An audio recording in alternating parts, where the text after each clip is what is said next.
Check first to make sure you're in the right place, because today's video, advice for imperfect parents.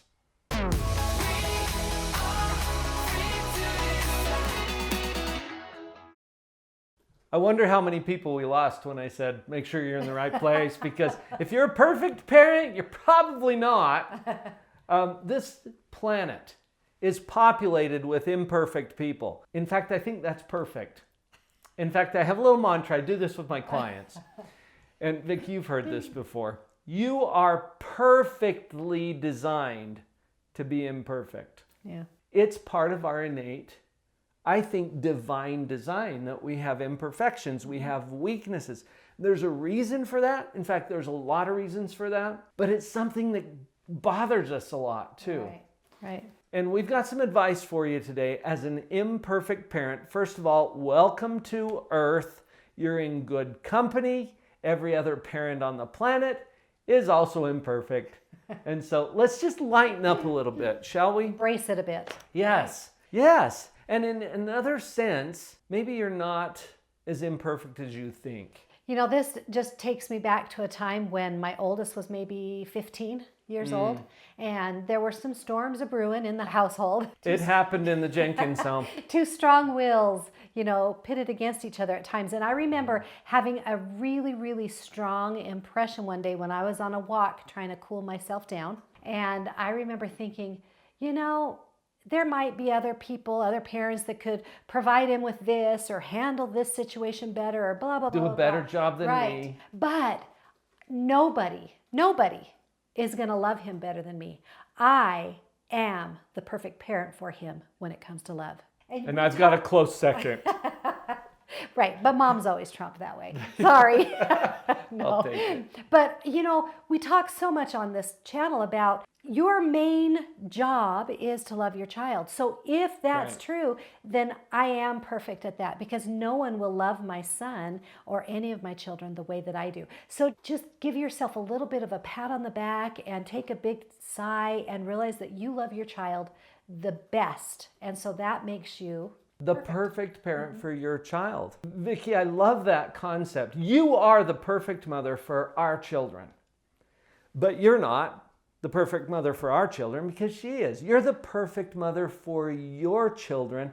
I had Christy Gardner come and do a video. In fact, cue it up. Watch that one next if you'd like to see what she shared. She's the author of this book. You are the mother your children need. Don't you love that concept? Yeah.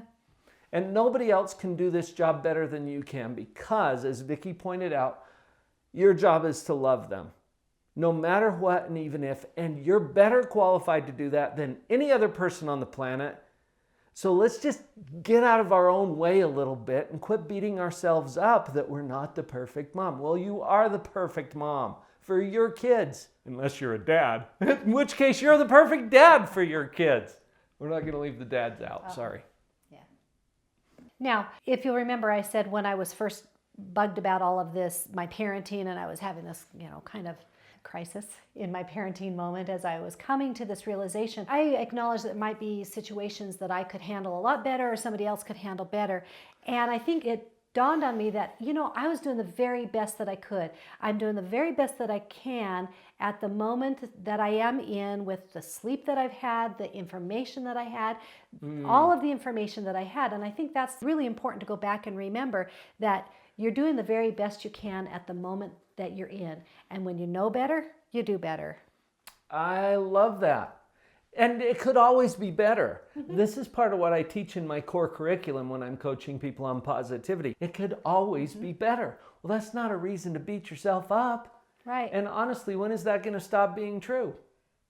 And I think it's a good way to look back and kind of forgive your earlier self, because you did the absolute best you could. You know, I know that I did the best I could at the moment that I was in, and I figure everything else is going to work itself out. That gets to be my child's journey of working through whatever didn't go the way they expected in their childhood too.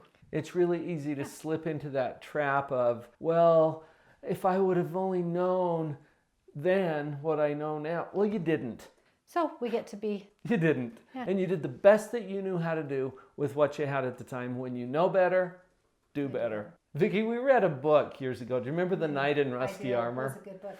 And there was a line from that book that has always stayed with me, and it has to do with as soon as we learn to accept rather than expect, we experience far less disappointment in our life.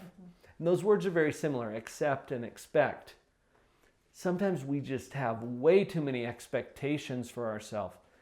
Accept what it is. That doesn't mean you're going to stay there. You're going to move forward. You're going to make improvements. We'll help you with that. But accept what it is in the here and now. And like Vicki was saying, acknowledge that you're doing the best you know how to do with what you have. And as you know better, do better. Vicki, I think this also creates some permission for others. Let me tell you what I mean, because when we hold ourselves to an impossible perfectionistic standard, it sends a little subtle message to other people in our world that we kind of expect that from them too. Some of the greatest relief I've ever received in my life is when people I really trust and love have kind of just lowered that shield and let me see into their imperfections. And it kind of gave me permission to embrace my imperfections and my struggles. And then by embracing that, you can't really progress forward if you don't even accept where you are. You've got to know where you're at before you can move forward. And I'm thinking of some specific times when someone I really loved really showed me their challenges and struggles, and it allowed me to embrace mine so that I could get the help I needed to move forward. And that also happens with our children. If they are being raised thinking that we're perfect, how is that going to help them in their journey of growth? Oh, and it's our children that matter the most. But this also spreads out to other people within our influence. As you let go of the perfectionism and accept who you are and where you are, that gives other people the permission to do the same. Some of those barriers come down, like you were saying, Vicki. We get more real with each other. That's very liberating. And it creates an opportunity now for our kids to learn something that is far more healthy and adaptive for their own life. I hope you feel a little better after listening in on that conversation. We're having other conversations all the time in our positive parenting coaching groups. I think you might really like this, and the way to get involved is to schedule a free discovery call with one of our coaches. We'll let you know all about it. There's a link down in the description, drpauljenkins.com/breakthrough call. Head was down, face locked onto the phone.